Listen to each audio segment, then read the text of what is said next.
I went to school, teachers, they all look like librarians, and now they look like drug addicts and carnies. And it's just, but it's part and parcel with the overall issue, which is the total moral anarchy in the public school system. Conservative pundits are outraged teachers are using TikTok. First, look at the B-roll they chose here. This was by design. You see pride flags, they invoke the phrase moral anarchy. What are they really mad about here? Maybe it's the shirt that says, "This classroom is for everyone." Yeah, that's pretty chilling stuff. But the good news is Matt Walsh won't have to worry about his kids' teachers using TikTok because Matt homeschools his kids. He's still going to tell you how your kids' teachers should behave and what they should teach. We know that beyond his commentary, because in 2021 he showed up at a school board meeting where his kids don't even attend to complain about that school district's mask mandate. You and the school board have decided that our kids should go to school all day, every day, wearing muzzles like rabid dogs. I have listened to your arguments, and I've noticed that they're missing a few things, namely evidence, data, science, common sense, and basic human decency. And then later in 2021, Matt Walsh rented a home in Loudoun County, Virginia, so he could speak at a school board there, because the rules don't allow non-residents to speak at school board meetings. And when he was there, he complained about the school's purported transgender policies. Again, these are not things that affect him or his kids because he homeschools his kids in Tennessee, not Virginia. And also the fact that it's overrun by these leftist radicals, because guess what?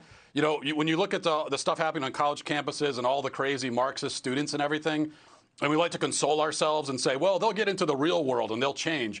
No, they get into the real world and they become teachers.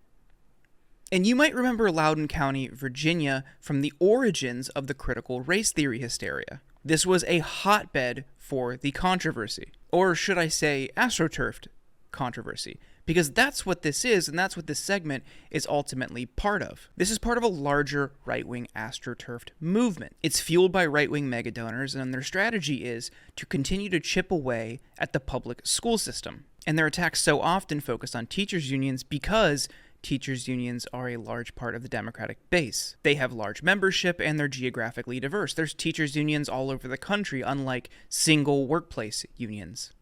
So they're threatened by this collective power of teachers, so they need to find new ways to attack them. And whether it's through the cutting of funds for schools, the attacks on unions, the smearing of teachers, the creation of fake controversies like critical race theory and the teaching of inclusive curriculum, these are all parts of their greater scheme to further destabilize and undermine an already beleaguered public institution. But more importantly for them, it would benefit the capitalist class in their quest to privatize schools.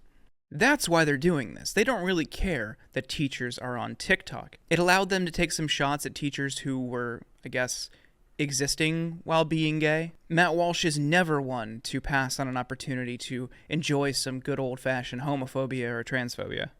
I mean, he should probably examine that a little bit more. Like, why do you obsess over that so much?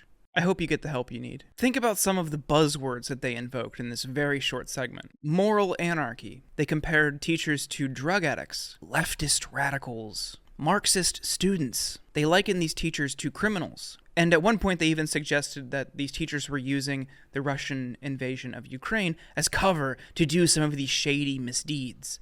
Again, this was a segment purportedly on teachers using TikTok, but that's not really the issue here. By using those terms, by drawing those comparisons, and attacking these unsuspecting teachers for, I guess, using TikTok, what they're doing is trying to further undermine and sow distrust toward a group of people who really just want to help people learn. And that goodwill stands in the way of massive corporate profits for people who want to privatize schools.